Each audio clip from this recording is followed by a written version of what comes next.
Yes, the correct plots of P versus density at various conditions. And the information is provided as pressure versus density graphs at various temperatures by saying this particular higher value of pressure and density is at lower temperature, by saying straight lines information, this is low temperature and this is high temperature, whereas reverse of that one, this is high temperature and this is low temperature. This particular hyperbolic curves with opposite version, T with higher temperature followed by T with lower temperature.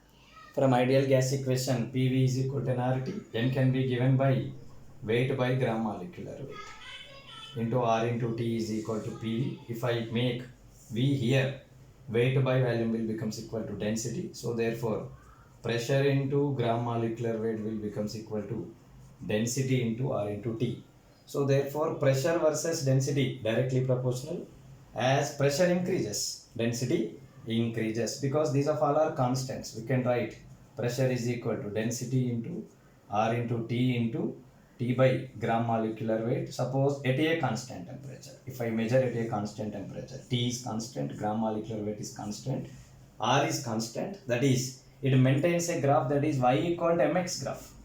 Y equal to mx graphs, that is as pressure increases, density increases. As pressure increases, density increases, it maintains 1:1 order relation, that is y equal to mx graph. Y equal to mx graph is not this. Y equal to mx graph is not this. In these two, that relation is valid.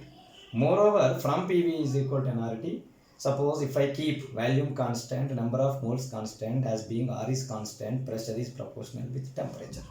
As temperature increases, pressure increases. As pressure increases, density increases. That is, at high temperature, higher pressure and higher density is there. Suppose this is high temperature condition. At this high temperature conditions, that is, as temperature is higher, density will be higher, followed by what? Pressure will be higher. At the same low temperature conditions with the density, pressure will be lower. So therefore here this is not valid condition. Valid condition is what? It should maintain such a temperature. At this temperature, what should happen? Pressure should be maximum, and followed by what? Corresponding density should be maximum. That relation is valid for this graph. So therefore second graph will be the correct graph, which indicates the relation between pressure versus density at various temperatures. Pressure versus density under various temperature conditions. That is, by maintaining same density, suppose if we go for the pressure, low temperature, low pressure, higher temperature, high pressure, still higher temperature, high pressure implies what? This particular relation. High temperature maintains high pressure relation is valid condition. So therefore this particular graph will be the correct graph.